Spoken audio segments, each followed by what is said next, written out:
Welcome to Instant Replay, presented by Cheez-It. As you can see, we've got some new digs. Bobby Warshaw hanging out here at the All-Star Game in Atlanta at MLS Digital HQ, presented by Wells Fargo. And if the people through the camera look close enough, they can see Simon Borg back there in his natural habitat. Oh, I wonder what he thinks of some of these calls from Week 22. Let's get it started out in Portland, where we had a controversial goal. You done with APP? You know me. Yeah, and then a possible red card.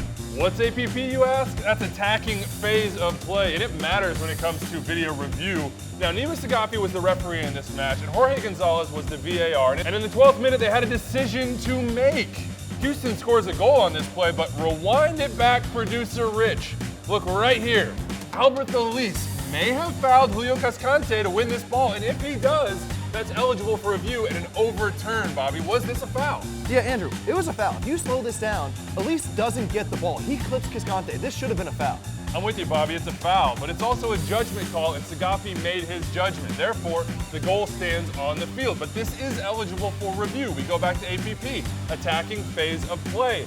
This is something that VAR Jorge Gonzalez looked at and checked, but he decided it wasn't a clear and obvious error, and I have to agree. Let the judgment on the field stand. So Portland got unlucky on that one, but they may have gotten off the hook on the red card in the 39th minute. The score is 1-1 at this point, and Sebastian Blanco goes studs up on Eric Alexander. Now we should note that Blanco was just fouled himself and was angry about being taken down. What do you think?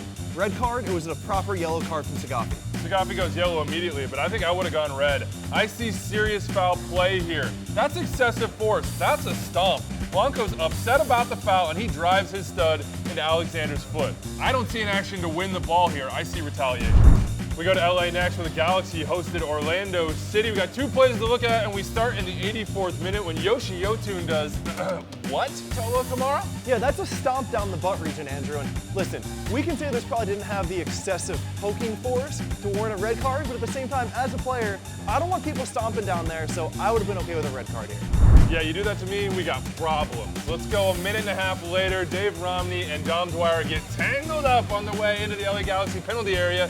Orlando City had an assistant coach ejected over this play. He wanted a penalty. Another day, another late, controversial Orlando penalty kick. And Andrew, I would have been okay with a penalty call here. Another day, another controversial late Orlando penalty. And Andrew, I would have been okay with a penalty kick called here. Romney definitely puts his arm and tugs on Dwyer as he runs. Yeah, but watch closely. Dwyer's got a piece of Romney too, and he's never going to get to this cross. I think it's good game management here from referee Armando Varela. No PK, no call, keep it rolling. Would your opinion change if it wasn't Dom Dwyer? Put me on the spot, Bobby, I get it. No, it would not. Don't give me a PK in this situation, that would be soft. But you know it wasn't soft, Bobby? This tackle from Justin Glad against Magnus Eriksson. San Jose hosting RSL, Marcos de Oliveira is the referee in this one, and he had to make a decision in first half stoppage time. What is this? Is it a yellow card? Is it a red card? It's definitely a booking. Now, this is also definitely the most interesting thing that happened in this 0-0 draw. Andrew, I don't think this was hard enough. I don't think it was high enough. It was a late challenge and the studs are kind of exposed, but for me, it was right to just give a yellow. I gotta agree. It's reckless, it's late, it's a terrible tackle, and if it's higher, I'd send him off immediately. Justin Glad got lucky in this case. All right, so let's rewind to some pettiness in the second minute. Here we see Kyle Beckerman and Vako getting tied up. Beckerman tosses the elbow, Vako kicks him back. What do you think? Should either player have been sent off for this? My feeling is no. I don't see excessive force here. I don't see brutality, so I don't see violent conduct. I just see a couple knuckleheads doing dumb stuff. They got lucky on this one. The referee catches this, it could be 2 reds. I'm gonna disagree with you there. It was petty, it was a little stupid, but it just wasn't too much to call a red card. These little things happen in a game. As a player, I'm happy they didn't get sent off. All right, we're going to Addy Field. We're going to put a couple plays under the microscope here. Kellen Acosta is the first. 10th minute, and he goes into this challenge with Joseph Mora and catches him, I think, with the elbow in the head. Mora stays down, but there is no foul called by Rami Touchon.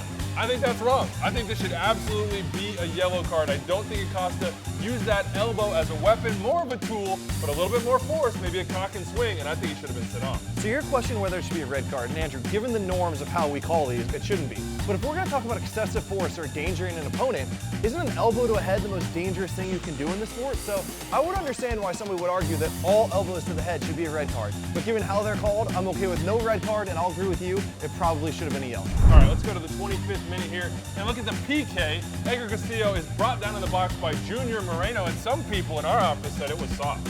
Yeah, and they're wrong. Did they even watch the game? Look at the clip. Junior Moreno definitely makes contact with Lucio. He definitely brings him down. It was absolutely the right call for me.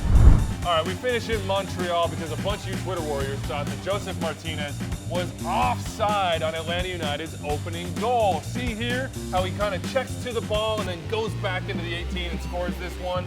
What do you say, Bobby? Did he interfere on the play? Shout out to the Twitter warriors out there. Andrew, this is another one that's tough for me because Joseph Martinez absolutely influenced this play. We can see here the defender from Montreal stopped because he knows that Martinez was in an offside position. But if we look at the laws of the game, Martinez wasn't A, acting to get the ball after his pass, he was only checking back for the original pass, and B, he wasn't anybody's sight line. If you don't do either of those, then you're not active in the play according to the laws of the game, and therefore you are not offside. Never offside. I don't even know how you guys thought that might have been. That's it for us here at Instant Replay. Big thanks to Cheez It for bringing us out here to ATL. Anything left for you, Bobby? Simon, you want to say hi? No. All right, fine. We'll see you next time. He doesn't love you.